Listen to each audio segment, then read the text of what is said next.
Bueno, gracias a Diagrama por invitarme. De verdad que fue muy grata la sorpresa de encontrarme un correo que me decían que estaban pensando en un proyecto europeo para meter en conexiones distintas entidades que trabajan con familia en prisión, ¿no? Como se ha dicho, es un ámbito muy poco desarrollado, donde hay pocas investigaciones y pocos proyectos, y a veces sientes una sensación de sentirte solo, ¿no? De soledad en lo que estás haciendo. Y a mí me dio bastante fuerza poder contrastar y poder encontrar varias personas que estaban haciendo lo mismo en distintos sitios, ¿no? Yo me voy a enfocar sobre todo en presentarle el programa Padres y Madres sin Barrera, aunque, como le han dicho, yo he hecho una tesis doctoral sobre este programa que he diseñado adaptándolo a la realidad de prisión y lo he implementado y lo he evaluado, ¿vale? El programa está aquí, lo traje en papel, pero también está en PDF. Está diseñado de forma que cualquier persona en cualquier sitio de España o de Sudamérica lo pueda implementar sesión por sesión. Ahora lo describiré, pero bueno, si alguien quiere tenerlo, me escribe un correo y yo se lo puedo pasar. Tiene su ISBN y el siguiente paso será publicarlo de forma permanente en la web para que cualquier técnico que quiera llevarlo a cabo pueda llevarlo a cabo. ¿Por qué acabo yo ocupándome de prisión? Bueno, cuando yo estaba en la universidad, estudiando el primer año de educación social, un primo mío entró en prisión por un tema de salud pública. Y a mí me llamó la curiosidad, ¿no? Este tema de que mi primo, que siempre habíamos jugado juntos, había entrado en prisión, no sabía cómo era la prisión y empecé a escribirle una carta y él me respondía, ¿no? Entonces a partir de estas cartas fue como me acerqué por primera vez a la prisión y luego en una de estas clases vino una señora que estaba empezando un proyecto de teatro en prisión y me invitó a participar como voluntario. Entonces, de ahí empecé y cada semana, durante unos 10 años, entraba en prisión haciendo teatro con los internos. Haciendo teatro con ellos, un interno un día me enseñó una carta que le había escrito el hijo, ¿no? Y para mí fue como un despertar, que no me había dado cuenta que estos chavales que estaban conmigo desde hace años eran padres. No había pensado que ellos eran padres. Y entonces empezaron a traerme cartas y ahí hice el primer grupo de padres. Tenía como unos 25 años, lo puse en círculo y lo que hacíamos era las cartas que escribían los hijos las compartían entre todos.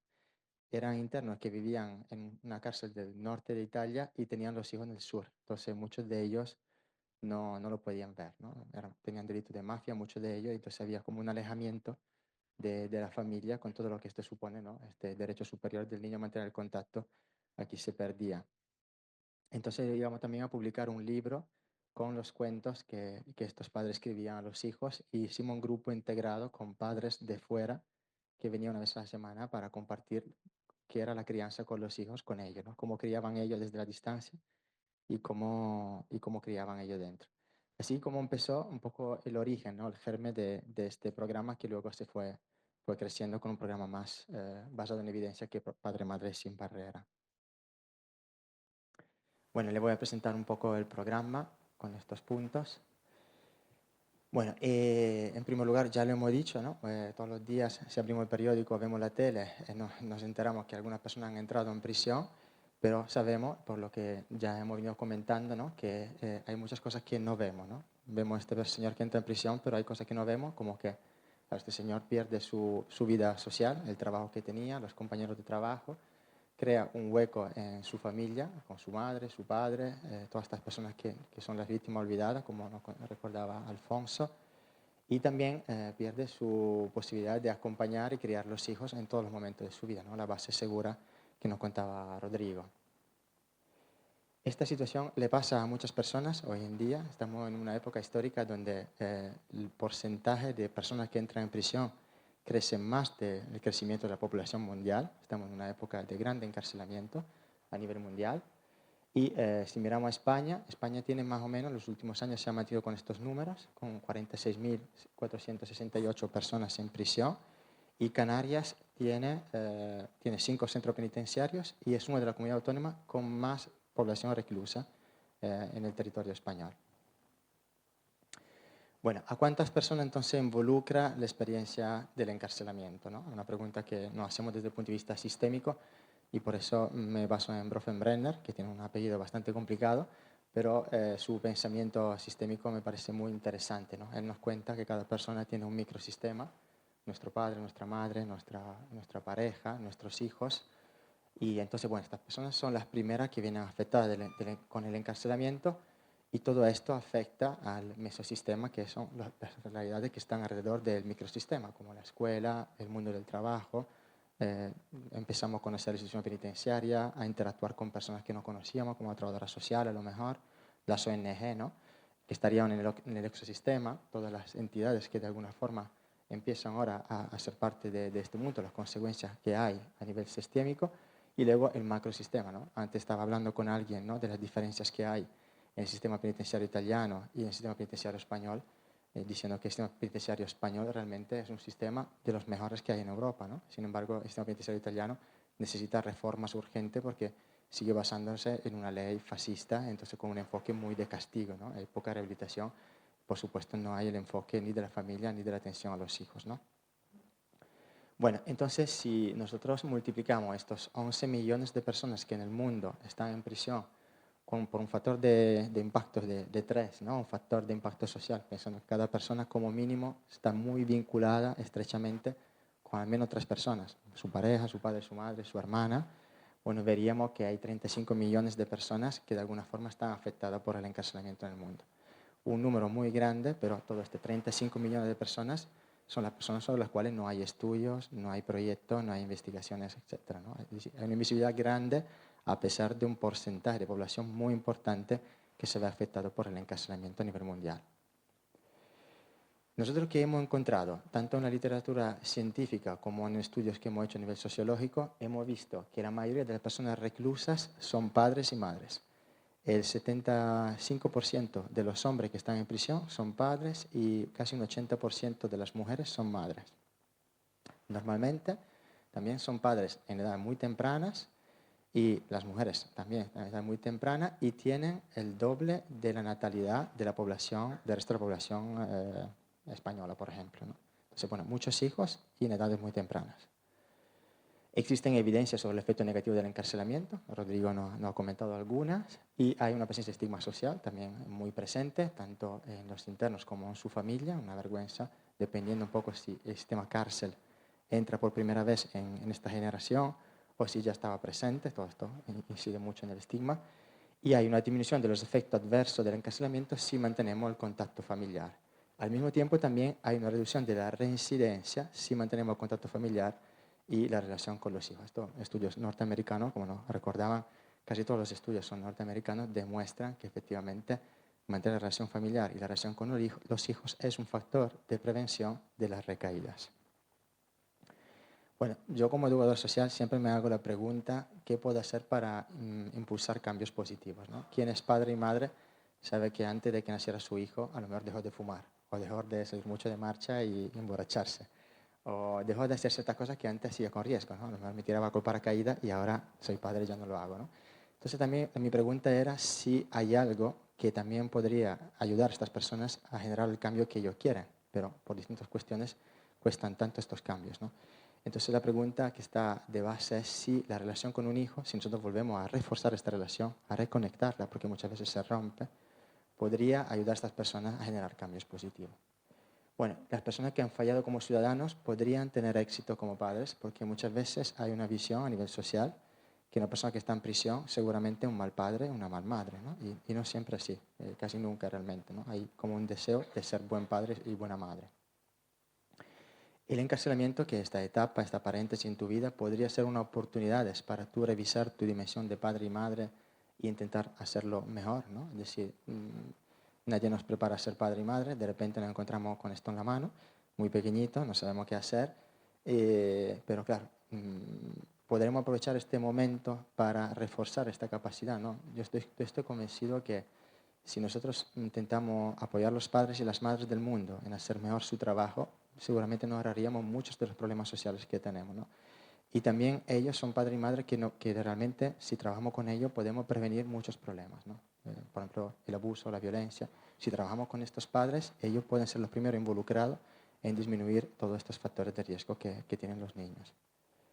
Y luego, ¿qué pasa si la privación de libertad, que es lo que nosotros en Occidente hemos decidido, ¿no? La medida punitiva desde Foucault en adelante, que hace todo un análisis del sistema penitenciario, nosotros hemos decidido que nosotros le quitamos la libertad a las personas. Pero bueno, estamos viendo que quitar la libertad está quitando otros derechos, que son la vinculación de los niños y la importancia de esta vinculación. Entonces, ¿qué podemos hacer para que no se quite la vinculación? Que este tema es un tema muy importante, ¿no? Como un efecto adverso. Para mí también fue muy importante la recomendación que comentó antes Alfonso, de 2018, que salió efectivamente en el año que empezamos este estudio y todo este trabajo, porque además de todo lo que cuenta esta recomendación, también invita a investigar y a proponer programas específicos para apoyar la parentalidad. Ya ahí habla de apoyar la parentalidad en las personas que están en prisión. Bueno, entonces, ¿qué hicimos nosotros? Los pasos que dimos fueron los siguientes. El primer paso fue a través de la asociación Estia, conocer el perfil de los padres y de las madres que estaban en prisión, se sabía muy poco de ellos. Muchas veces cuando preguntábamos al centro si nos podía decir cuántos padres había, la respuesta era que no lo sabía. Saben que tiene 800 internos, pero no saben cuántos son padres o madres. Entonces fue muy complicado recaudar esta información. Diseñar un programa adaptado a ser padre y madre en prisión, porque es completamente distinto ser padre y madre en prisión que serlo fuera. Y implementar el programa en distintos centros penitenciarios para ver también las variables. Cada centro penitenciario es verdad que tiene una única ley, pero hay muchas diferencias de uno a otro. Y evaluar su efectividad en cuanto a los objetivos que se proponía el programa. Todo esto en un tiempo largo, de 5 años. Nuestro marco teórico se centra también en el niño, ¿no? Por una parte, Rodrigo no lo recordaba, hay un derecho a mantener el contacto y la vinculación, ¿no? La Convención Internacional de los Derechos del Niño nos recuerda esto, sobre todo por el tema de la base segura. El niño necesita sentir que su padre y su madre están ahí y si no están ahí, saber por qué no pueden estar ahí, ¿no? La importancia de la comunicación, que en la comunicación anterior no ha remarcado Rodrigo. Y luego está también la dimensión del interno, que es padre y madre y que debe poder siguiendo ejercer su función parental, ¿no? Que significa responsabilidad. Responder por este hijo que yo he traído al mundo y también dar el afecto a este niño porque él lo necesita, ¿no? Y sobre todo dependiendo de cómo estaba la relación antes del encarcelamiento, estos efectos que también antes vimos, ¿no? Y luego hay este interés superior del menor en mantener también estas relaciones y también que en algunos casos también estamos de acuerdo que no es bueno mantener la relación padre-hijo o madre-hijo, ¿no? Hay pocos casos, pero en algunos casos no es bueno y el interés superior es la separación de este vínculo con el padre y la madre. Nosotros también, como se vio antes, ¿no? En psicología solemos decir que la relación padre-hijo o madre-hijo es una relación diádica, es decir, yo con mis hijos construí la relación, mi hijo se identifica conmigo, yo con ella, pero en prisión vimos esta diversidad, ¿no? Que la relación no es diádica, sino es una relación triádica, es decir, lo que nos comentaban antes, es decir, si no hay una mediación de la figura de cuidador principal del hijo, perdemos completamente este contacto. Si yo ahora entro en prisión, por ejemplo, yo tengo 2 hijos y mi pareja no me apoya o tengo malas relaciones con ella, yo perderé completamente el contacto, no podré llamarla, no podré escribirle carta, no podré tener vis a vis y a lo mejor durante años ni sabré dónde están, en qué curso están o dónde están viviendo, ¿no? Esto sí está pasando bastante, sobre todo con el tema de violencia de género. Tenemos muchos casos de padres y madres que no saben absolutamente nada de sus hijos. Bueno, el enfoque que tiene el programa son sencillamente estos 3, ¿no? La parentalidad positiva, ¿no? Acompañar a los padres a ejercer de forma positiva la dimensión parental, la preservación familiar, ¿no? Es para nosotros un enfoque muy importante. Sabemos que si preservamos la familia, muchos factores adversos podemos contrastarlos y un enfoque sistémico estructural. Respecto a cómo hemos diseñado el programa, al principio hemos entrevistado 10 madres y 10 padres que estaban en prisión con preguntas muy abiertas. ¿Qué supone para ti? ¿Cómo te está yendo? ¿Qué relación tienes? Para intentar empaparnos y conocer un poco cuál era la realidad. Luego hicimos entrevistas a familiares y padres que tenían algún familiar en prisión para conocer también el otro lado, la otra cara del encarcelamiento. Y también entrevistas a personal de instituciones penitenciarias, ONG, que trabajaban con las familias. Analizamos la literatura presente sobre programas parentales. Hay muchos programas parentales, sobre todo en Estados Unidos.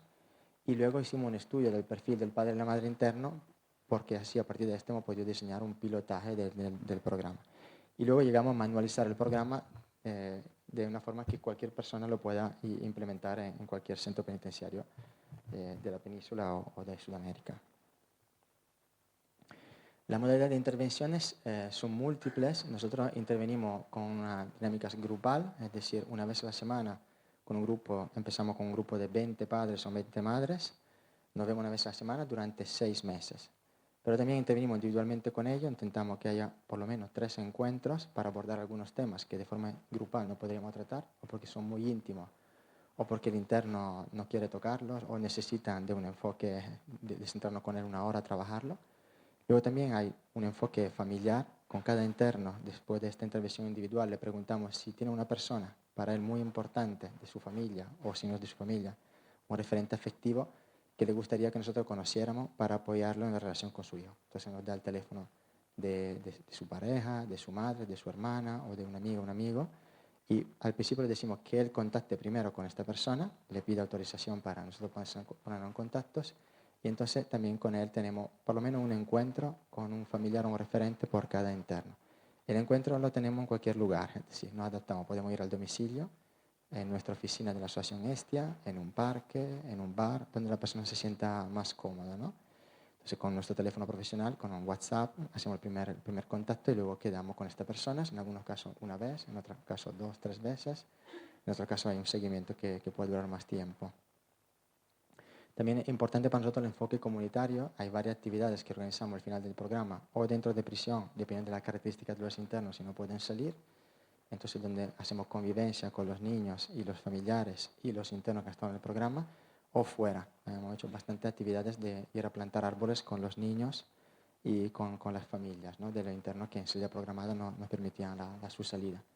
Y luego también hay un enfoque institucional donde intentamos sensibilizar sobre este tema, la Dirección General de Infancia y Familia, todo el sistema de protección para que conozca esta realidad nuestro proyecto, y también los jueces. Hemos intervenido en varios juicios, ¿no?, para apoyar la relación con el padre o la madre con sus hijos cuando esta relación se había perdido o se veía perjudicada por obstáculos que alguien del sistema le estaba poniendo. Y luego hay un seguimiento que mantenemos cuando termina el programa. Cuando termina el programa, cualquier persona en cualquier momento, bien sea con una instancia, puede pedir al equipo técnico hablar con alguien de nosotros, o cuando sale en libertad con nuestro teléfono puede contactar con nosotros para abordar algunos temas que le está pasando con sus hijos o con su familia. Esto del seguimiento nos parecía muy importante porque muchos programas trabajan muy bien, pero luego termina el programa y desaparece el profesional de apoyo, y para muchos de ellos podría ser interesante este acompañamiento, ya que pasan por distintas etapas dependiendo de la condena, y sobre todo la fase de reinserción familiar es bastante delicada, es bastante complicada, y ahí suele no haber nadie que trabaje esta parte. ¿Qué ocurre en estos casos? Por ejemplo, que cuando un padre entra en prisión, que el tiempo para él parece que se ha parado, pero para el hijo es seguido, ¿no? Entonces este era un niño pequeño, ahora salgo, es adolescente, encima está un poco enfadado conmigo porque he estado ausente, yo quiero poner normas y límites y él no me respeta, porque dice, ¿quién eres tú que has estado ausente ahora para mandarme a mí? Que ya soy un hombre o una mujer. Entonces ahí hay como una decepción porque el padre tenía una idealización que ahora salgo de prisión y será todo maravilloso, y sin embargo ahí se lleva el chasco de que las cosas le van mal. Entonces en este momento ya intentamos prepararlo en el programa, pero en este momento nos puede llamar y decir, mira, sí, vete poco a poco, efectivamente, tienes que reconstruir tu relación porque has perdido, a veces también pedir disculpas por no haber estado, tienes que darle explicaciones que en su tiempo no le diste, de por qué las cosas fueron así, así, así, y por ahí, poco a poco, empezar a reconstruir esta relación que efectivamente se ha parado y que hay que reconstruir. El programa tiene como 3 fases. Un preprograma. Al principio nosotros hacíamos entrevista a quien quería entrar en el programa, nos contaban cosas maravillosas, luego empezaba el programa y no venían, ¿no? Sabemos cuánto es difícil mantener los internos en el programa y dentro de prisión. Entonces lo que hacemos ahora es decir a todo el mundo, quien quiera, venga a probar. Hacemos un grupo de 50 porque el preprograma son 3 sesiones muy sencillas, es decir, con un vídeo, un debate.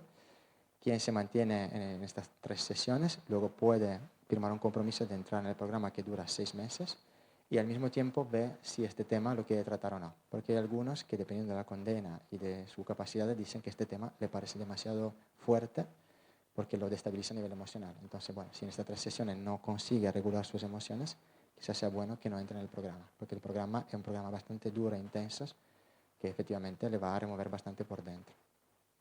Y luego hay un postprograma. Terminado este programa, mantenemos una sesión al mes durante 3 meses, donde estamos un poco a disposición de qué cambios se han dado en él, en su familia, si hay algún tema que quiere tocar, etcétera. Estamos un poco ahí a la escucha de lo que el grupo necesita. Ya en esta fase el grupo está muy cohesionado, nosotros también conocemos muy bien el interno y además al conocer también su familia esto nos da un poder bastante grande sobre ello porque hay como una complicidad mejor, ¿no? Cuando el interno sabe que tú conoces su madre o su pareja o sus hijos, realmente la relación de confianza aumenta muchísimo. El programa tiene esta estructura. En el primer mes trabajamos yo como hijo. Nos parece importante trabajar esta parte porque por un lado le permite conectar con el niño interior. Ellos también han sido niños. Muchas veces la pregunta que nos hacemos es si yo puedo ser padre si no he podido ser hijos. Porque en muchos casos no han podido ser hijos porque ellos también no tenían un padre presente. Querían hacerlo mejor que su padre, pero al final acabaron haciéndolo igual, ¿no? Nosotros también hacemos un análisis sistémica de qué ha pasado en las 3 generaciones de este padre y esta madre y vemos como ciertas pautas se repiten y se transmiten el abuelo, el padre y yo ahora, ¿no? Yo quería ser el mejor padre, sin embargo, también soy ausente. Y entonces esta parte es muy importante porque sobre todo en los padres y las madres jóvenes, sobre todo en los padres jóvenes, sobre todo en ellos, hay como un deseo de rescate. Es decir, yo por mi hijo quiero salir de aquí, quiero recuperar, quiero evitarle el sufrimiento o las malas experiencias que yo sí he vivido en mi infancia. Entonces esto nos parece un punto muy importante y también otros investigadores nos invitan a ser como palanca en este aspecto, ¿no? Su deseo de rescate. En el segundo módulo vamos a analizar el padre y la madre que han tenido. Ahí lo que intentamos hacer es una reconciliación, aunque no la forzamos, pero le ofrecemos herramientas para que ellos acepten que papá y mamá han hecho lo que han podido, lo mejor que han podido, pero es inútil que con 45 años sigan enfadados porque papá no estuvo. Ya esto pasó y si sigues enfadado, si sigues en el plano de víctima, no vamos avanzando. Entonces ahí es como una reconciliación con el padre y la madre que quizá no he tenido como yo deseaba.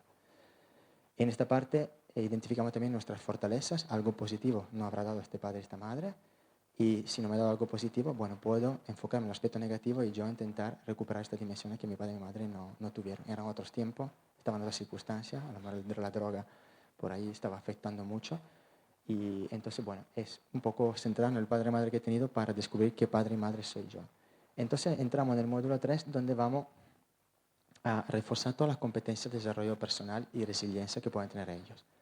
Nos enfocamos muchísimo en la comunicación.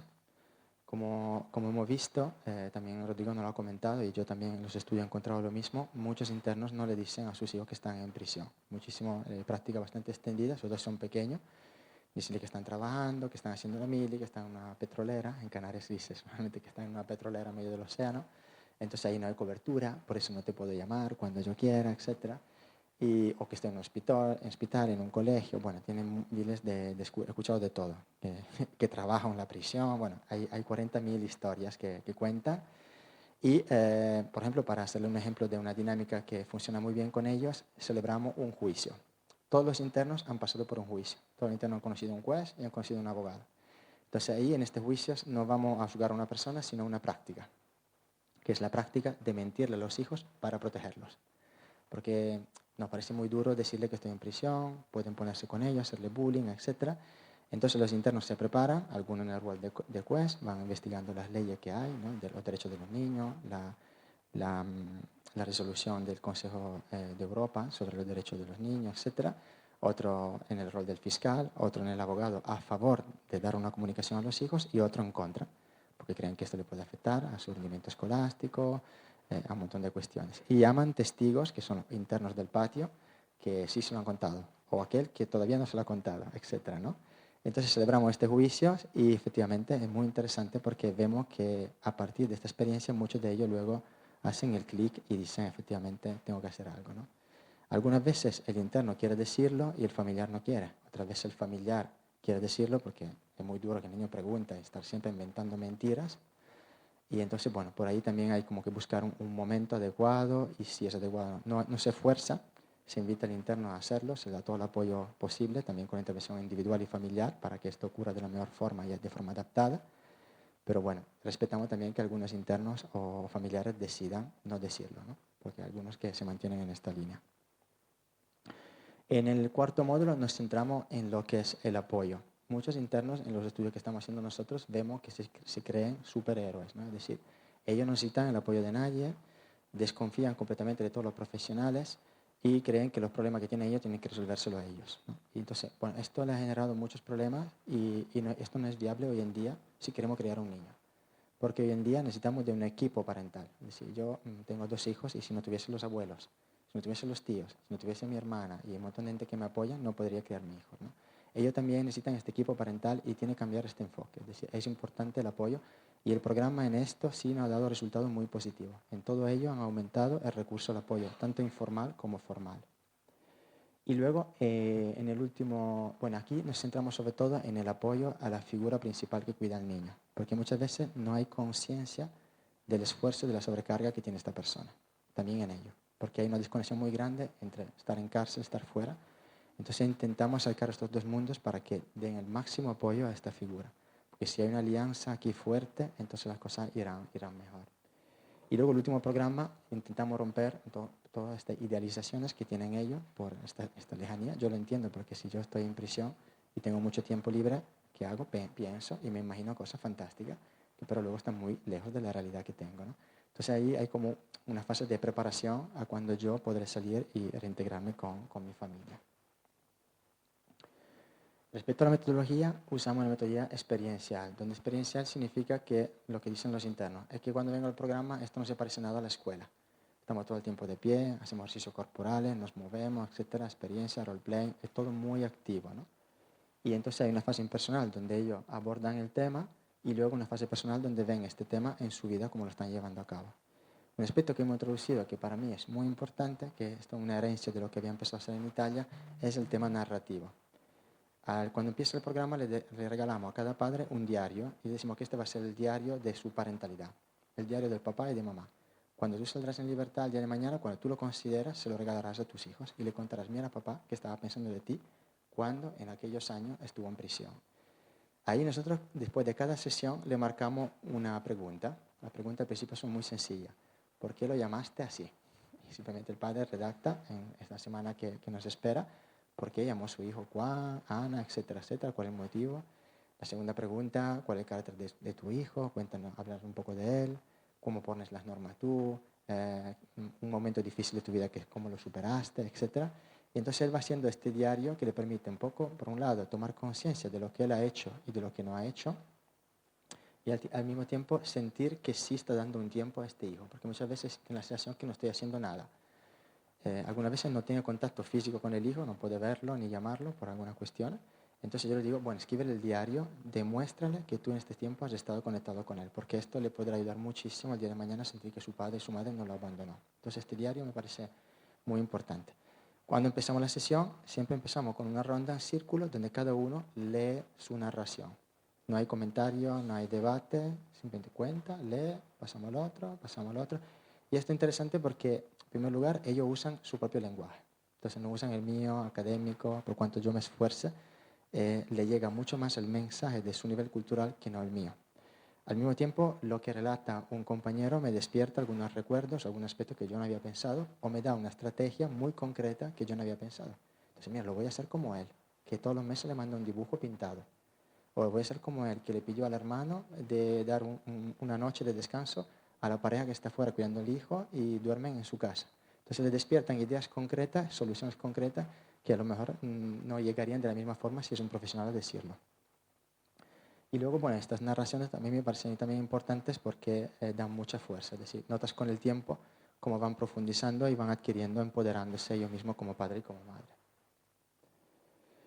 Respecto a la investigación, no voy a entrar mucho en estos detalles por tema de límite de tiempo, pero bueno, hicimos un primer estudio que era conocer el perfil y luego vimos la efectividad del programa. Respecto al primer estudio, tenemos una muestra muy grande, porque estamos hablando de 589 padres y madres, y quien se dedica a la investigación en prisión sabe que este número es grandísimo, porque es muy difícil llegar a ello. De hecho, entrevistamos de forma individual 589 personas. Una entrevista que dura media hora, entonces nos duró mucho tiempo todo este trabajo. La edad media era de 42,8, el rango de edad de 20 a 77 años y perteneciente a 4 centros penitenciarios de Canarias. El 89% eran hombres, un poco en línea con lo que es la estadística nacional. Los años de internamiento, la media era de 6 años y la reincidencia era bastante elevada, del 66%. Y el nivel de estudio era prevalentemente de primaria. tenían empleo antes de entrar en prisión, el 58% de ellos. Aquí vimos que efectivamente, como ya hemos comentado, había un porcentaje importante que no sabían que su padre estaba en prisión. Estamos hablando de un 31% de los hijos y hijas no saben absolutamente que su padre está en prisión. Y un 43% no sabe el motivo. Bueno, ahí estamos de acuerdo que en algunos casos, sobre todo dependiendo de la edad, quizá no sea bueno decir el motivo o dar tantos detalles, ¿no? Respecto a la modalidad de contactos, en nuestro caso, las visitas son mucho más bajas de los resultados que encontró Rodrigo. Solamente un 7%, será porque al vivir en islas es más difícil el desplazamiento, en barco o en avión, por tema de coste, pero solamente un 7,3% tiene visita con sus hijos, es decir, que lo puede ver físicamente. La modalidad más utilizada era el teléfono. Cuando empezamos todavía no había videollamadas. Yo creo que ahí hemos mejorado un poquito, aunque el coste de la videollamada es bastante elevado. Estamos hablando casi de 4 euros por 8 minutos. Vimos diferencias de género muy importantes. A ver, una cosa es ser padre en prisión, otra cosa es ser madre en prisión. Cambia completamente, estamos de acuerdo con esto. De hecho, el programa tiene algunas adaptaciones según sean madres o sean padres. ¿Qué ocurre cuando es un progenitor que entra, cuando es un hombre que entra en prisión?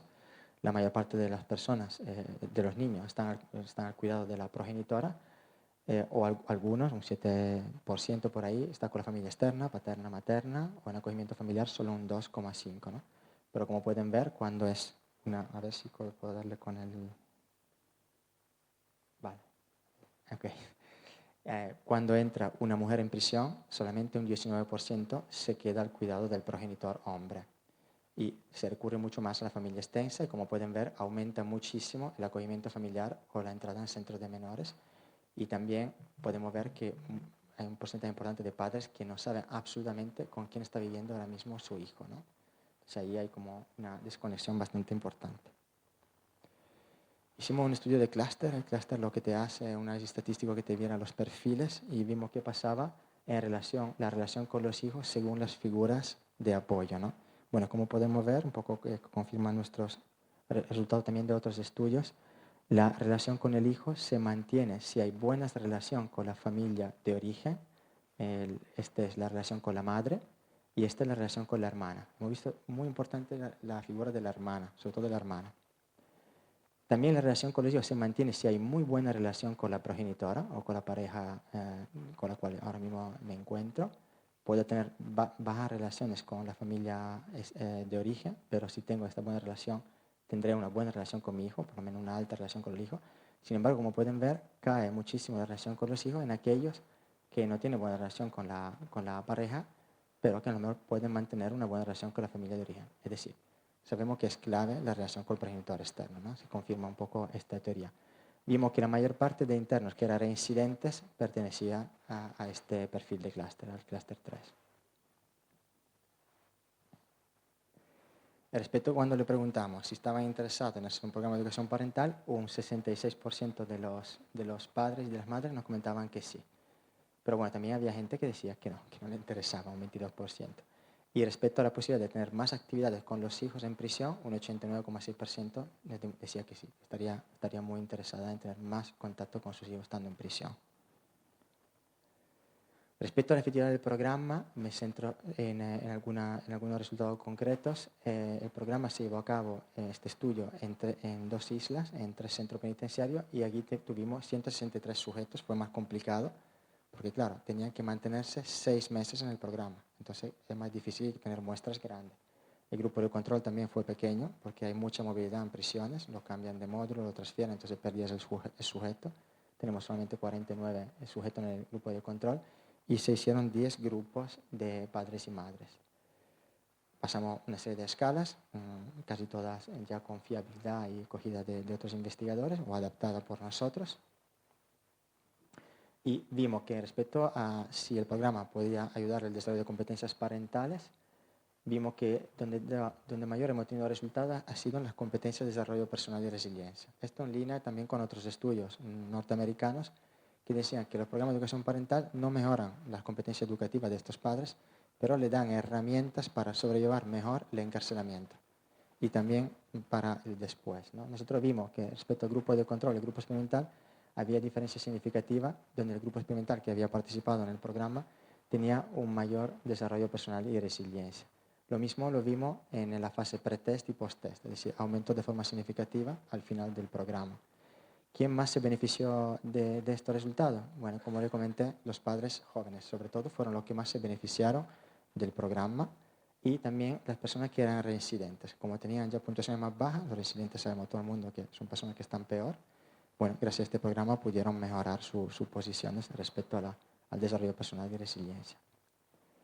También respecto al autoconcepto, tuvimos mejora en el autoconcepto físico y también en el autoconcepto emocional y familiar, sobre todo en aquellos que podían mantener algún tipo de contacto, en especial a través de la llamada telefónica. Respecto a la autoestima, al principio me asusté, porque lo que resultaba era como, mi madre, qué desastre.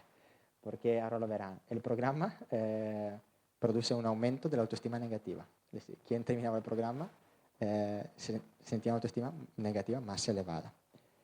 Cuando comparaba el grupo de control y el grupo experimental, efectivamente veía que quien no lo había hecho tenía autoestima positiva más elevada y además cuando comparaba cómo era la autoestima al principio del programa y al final, veía que la autoestima negativa al final del programa aumentaba. Entonces era por todos lados, el programa le sienta muy mal.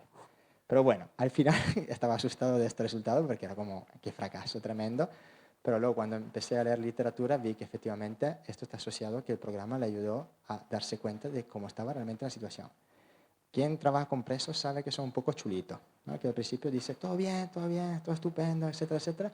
Pero después de 6 meses dándole la lata con los hijos y con ellos, empezamos a decir, mira, quizá tengo algún problemillo y alguna cosa que revisarme. Entonces, mientras al principio había una cierta tendencia a dar respuestas muy elevadas, cuando pasamos a pasar la escala de autoestima, eran como más ajustadas. Realmente no es bueno tener una autoestima muy elevada, tampoco es bueno tenerla muy baja. Entonces, ellos tenían esa tendencia a tener autoestima muy elevada al principio, ¿no? Quien no ha hecho el programa se mantiene en esta línea, piensa que él todo va perfecto con los hijos, no tiene ningún problema, etc. Entonces, al final pude darme cuenta que era un resultado positivo, pero al principio reconozco que me asusté bastante. Bueno, sí, además se observaba como quien tiene visita con los hijos también tiene autoestima negativa peor, porque se da más cuenta del dolor que está causando el hijo. Y esto era otro factor que confirmaba los resultados que habíamos visto. Es decir, por todos lados nos confirmaba la autoestima negativa. Respecto a la satisfacción del programa, siempre fue muy elevada.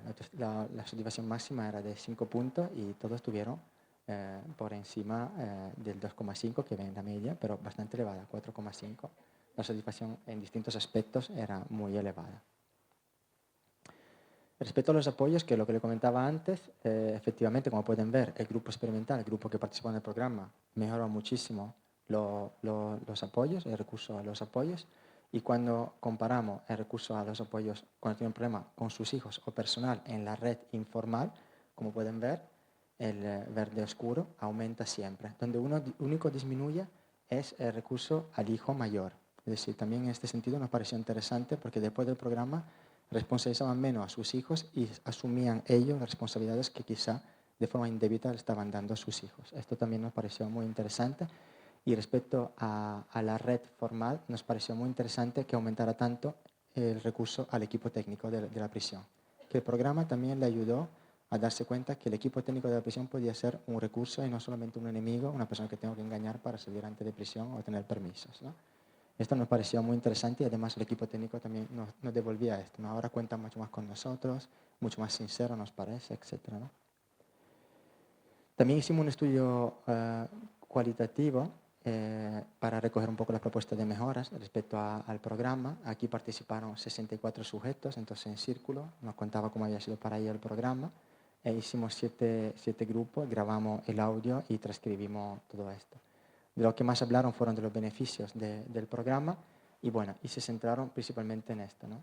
Ellos reconocían como gracias al programa se habían reducido sentimientos de fracaso y culpa. Ahí pueden ver una foto de una sesión del programa.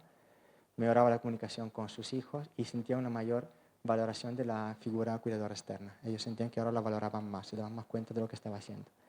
El grupo también reconocía que ahora tenía un grupo de apoyo, que los internos para ellos, los demás internos se habían transformado en su propio grupo de apoyo y valoraban las intervenciones familiares que estábamos haciendo, así como las actividades comunitarias. Y también el tema que el programa no se pareciera nada a la escuela, sino que fuese dinámico. Respecto a las conclusiones, el programa sí demostró su efectividad en las competencias de desarrollo personal y resiliencia, sobre todo. En distintos estudios se confirmó este resultado, entonces esto nos pareció interesante. El programa produjo un mayor ajuste de la autoestima, como hemos dicho, y también disminuyeron las preocupaciones de perder el contacto con sus hijos en aquellos que sí pudieron mantener una comunicación sincera. Vimos que quien había podido comunicar a sus hijos su situación le disminuyó la preocupación de perder el contacto con los hijos. Esta preocupación estaba muy presente al principio del programa. Las personas que más se beneficiaron del programa fueron las personas jóvenes y los que eran reincidentes, y mejoraba el autoconcepto familiar, emocional y físico, ¿no? Así también como la capacidad de pedir ayuda, como vimos anteriormente. Algunas implicaciones prácticas: vimos que era importante que las personas facilitadoras del programa suspendan sus juicios y lo miren simplemente como padre y madre. Nosotros no preguntamos nunca por sus delitos, para nosotros es un padre o una madre. No posicionarnos como expertos, sino también ponernos en un nivel más horizontal con ellos y crear una alianza fuerte con el equipo de líderes informales que hay en prisión. Antes lo comentaba, ¿no? Cada módulo siempre hay un líder informal, un interno que es como reconocido por el resto, y es muy importante que tengamos este apoyo, además del apoyo del equipo técnico o del apoyo de los funcionarios. Que haya una flexibilidad en el acceso al programa, estar un poco abierto a aceptar todo tipo de personas, incluso un poco de flexibilidad, a lo mejor no entra en el principio del programa, pero en el primer mes todavía lo aceptamos, y mantener la periodicidad. Es decir, no podemos hacer un programa que hacemos una sesión grupal un día, luego pasa un mes, la recuperamos. Es súper importante ser estricto con una vez a la semana, mantener esta periodicidad. También la diversidad grupal fue interesante, tener padres que tenían hijos ya grandes, con padres que tenían hijos bebés, y intervenir a múltiples niveles, individual, familiar y grupal. Respecto a la perspectiva futura, nos gustaría que este programa se pudiera llevar en más centros penitenciarios españoles o sudamericanos para ampliar la muestra y ver su efectividad. Hacer un seguimiento a las personas que realizaron el programa. Estamos manteniendo un seguimiento para ver cuántos de ellos han vuelto a prisión. Es un estudio largo, longitudinal, pero estamos intentando ver si esto va a producir algún tipo de efecto en este sentido. Y mejorar el plan de evaluación, porque nos dimos cuenta que algunos instrumentos no estaban todavía muy adaptados a la realidad de prisión. Y también crear como estructuras de internos que apoyen a la familia. Es decir, algunos programas americanos vimos que tenían como internos que eran como referente en el módulo de todo lo que era el tema familiar, ¿no? Como comisiones de padres y madres que intentan abordar o mejorar todo lo que es posible desde su punto de vista en las relaciones familiares. Y luego mejorar una mayor estabilización financiera, porque esto ha sido muy complicado. Yo pedí subvenciones a todo el mundo y claro, es muy difícil encontrar perras para este tipo de cuestiones. Y luego diseñar un programa también para las familias, ¿no? Que luego Esperanza nos contará un programa que tienen ellos, pero nos pareció muy interesante la posibilidad de compaginar también un programa grupal para las personas que están fuera. Bueno, esto es el programa. Gracias por la atención. Si hay alguna pregunta de las personas que están online o de ustedes, estoy a disposición.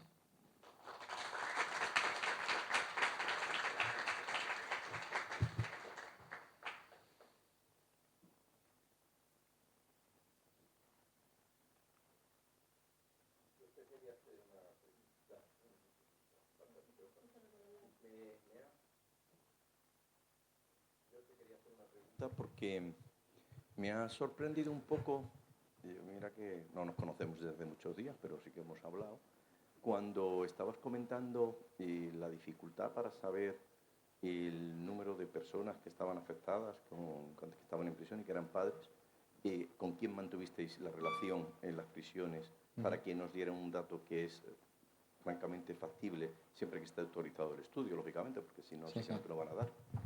El estudio obviamente estaba autorizado, si no se puede hacer nada. Entonces primero se rellena un informe donde se pide a Madrid la posibilidad de autorizar el estudio, y con esto se va a la dirección de los centros y dice, mira, Madrid ha autorizado esto, ya lo saben. Realmente cuando hablamos con las direcciones, ellos no tenían este dato. No tenían este dato y fue bastante complicado. En algunos casos incluso nos dijeron que por temas de privacidad no lo podían decir. Pero nos dimos cuenta que algunos centros realmente no tenían este dato registrado. Es decir, la persona estaba clasificada por su delito, por si era el primer ingreso o segundo ingreso, pero ¿cuántos hijos tienes? ¿Dónde están sus hijos actualmente? Si tiene contacto o no tiene contacto. Realmente nadie tenía una plantilla como para registrar esta información. Yo no sé si esto ahora ha mejorado, espero que sí, pero en aquel tiempo, en el 2018, no estaba. Entonces, un centro penitenciario me autorizó a hacer una cosa muy loca, que era que después de la hora de siesta, de 2 a 4, yo me quedaba fuera del pasillo y le preguntaba a todo lo que bajaba en la escalera si era padre, sí o no. ¿Era padre? Sí. ¿Era padre? Sí. Entonces, imagínate, lo tuve que hacer con 900 internos. Me pegué una semana y de ahí pude sacar algunos datos. En otros centros se hizo con el recuento. Durante el recuento el funcionario preguntaba, ¿quién es padre? Levante la mano. Y entonces tuvimos que hacer cosas súper locas para llegar a tener este dato. Yo creo que todavía no lo tiene. Si usted le pregunta si lo tiene, ahora lo tiene. Se tiene desde tiempos inmemoriales, es decir, en el sistema de incursos penitenciarios, en la página inicial donde vienen los datos personales, viene no solo si tiene hijos en el exterior o no, sino el número, y la persona de contacto y el domicilio. Es verdad que no siempre está bien actualizado, pero si el estudio, y, digo yo, hubiera partido desde realmente un compromiso de la institución o de algo ajeno, se podía haber hecho una búsqueda muy rápida de buscar en una prisión como Las Palmas 1 cuántos son padres. Ahora ya viene el lío de la privacidad o no privacidad, que ese es otro tema, ¿no? Pero saber el número sí que te lo pueden, yo creo que sí que te lo voy a haber dicho. Es que me ha sorprendido mucho. No, sí, si me preguntas a los directores, en aquel tiempo fue así. Fue muy difícil tener este dato.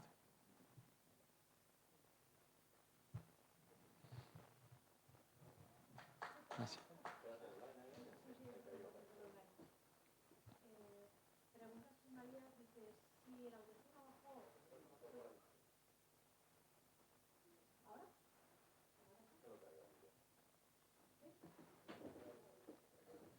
Pero ahora sí. Dice, si la autoestima bajó después de la intervención, me parece importante para una conciencia emocional este aspecto de la culpa. ¿El perdón tiene una especial atención en el seguimiento? ¿Qué experiencias tienes? Una pregunta compleja. Claro, el tema del perdón es un tema importante y complejo, ¿no? Porque es muy subjetivo. Yo lo que le invito a los internos es a dar explicaciones y si le han mentido, que yo entiendo que cuando te cogen y te llevan a la cárcel y de repente así, la primera llamada telefónica le dices que has tenido que irte al trabajo, que te ha pasado algo, etcétera, ¿no? Pero luego, para mí es importante que el padre reconozca que todo el mundo se equivoca y yo también me he equivocado. Me he equivocado porque te he mentido a ti. Y a ti no te tenía que mentir, porque tú eres mi hijo y tú tenías que saberlo esto. Pero claro, yo me vi con dificultades, no sabía cómo hacerlo, me parecía que podía hacerte daño, que podía ser complicado para ti. Entonces sí les animo a que ellos den una explicación posterior. Muchos de ellos dicen que se la darán. No, cuando tendré el permiso, en el primer permiso se la daré. Cuando estaré fuera le contaré. Claro, ellos tienen una percepción del tiempo que no siempre es la percepción que tiene el niño, porque ellos dicen, no, me queda poco, solo 3 años. Pero claro, para un niño de 8 años, 3 años son una inmensidad, ¿no? Entonces muchas veces el acompañamiento es entender que este niño realmente no sabe nada de ti. Yo tengo ahora mismo un padre que es brasileño y lo cogieron, está en prisión, lleva 3 años y me dice que nadie de su familia sabe que está en prisión, nadie, ni su pareja, ni su madre, ni su padre. Y yo digo, ¿qué pensarán tus hijos? Que has muerto, ¿no? Si de repente nadie sabe nada de ti, ya, pero me queda poco por salir. Pero ya que llevan 3 años pensando que su padre ha muerto y todavía son pequeños. Esto es bastante duro. No, porque me da mucha vergüenza decir que está en prisión, pero claro, pesa esto con el dolor que puede sentir tu niño a sentir que papá no ha muerto. Entonces, bueno, esto me parece importante que ellos el día de mañana intenten recuperar la confianza explicándoles de por qué pasaron estas dificultades o por qué me metí en estos líos, ¿no? Me parece que esta explicación es muy sanadora en la relación paterno-materna, pero no se puede forzar, tiene que ser algo personal que surge de cada uno. Tengo más preguntas. Dice, ¿el programa ha podido llegar a esos padres o madres que no tenían ningún contacto con su hijo antes de implementar el programa? Sí. Sí, algunos padres, algunas madres por la entrada en prisión como que se dan cuenta que tenían un hijo y este hijo es como por una parte una esperanza o algo que empieza a conectarse, ¿no? Muchas veces hay una desconexión que efectivamente ya estaba presente anteriormente y el programa es como un acercamiento. Yo he tenido algunos padres que sí, que efectivamente se acercaron diciendo yo no he reconocido ni siquiera a mis hijos y ahora que estoy en prisión me he dado cuenta que esto ha sido malo. Y me gustaría que supiera que yo existo y tener una relación positiva con su madre, un apoyo, etcétera, etcétera. Entonces han participado en el programa como para prepararse en volver a acercarse a este hijo, ¿no? Hay historias muy curiosas de hijos que no saben que su padre es su padre. Entonces el programa, algunos de ellos le ha servido como preparación a recuperar esta relación que habían perdido completamente desde un principio. Sigo haciendo preguntas online. Pues unas cuantas. La hago toda junta, ¿no? Que son varias. Dice, ¿cabe la posibilidad de implementar este programa en otros centros penitenciarios por parte de algún miembro del equipo técnico? Y también preguntan sobre la financiación del programa. Okay. Sí, el programa está disponible. Si algún equipo técnico de estos penitenciarios lo quiere implementar, lo puede implementar. Nosotros, si quieren, como asociación y como universidad, le podemos garantizar la formación gratuita y el seguimiento también de la evaluación del impacto que pueda tener el programa. Nos escribe y le podemos pasar el programa, los instrumentos y alguna reunión online para explicárselo. Y respecto a la subvención, nosotros ahora mismo hemos buscado subvenciones en la comunidad autónoma, es decir, hemos escrito proyectos en la comunidad autónoma para financiar las personas que luego implementan el programa como ONG. Entonces la Dirección General de Protección de Infancia y la Familia ha sido el organismo que más nos ha financiado en este aspecto.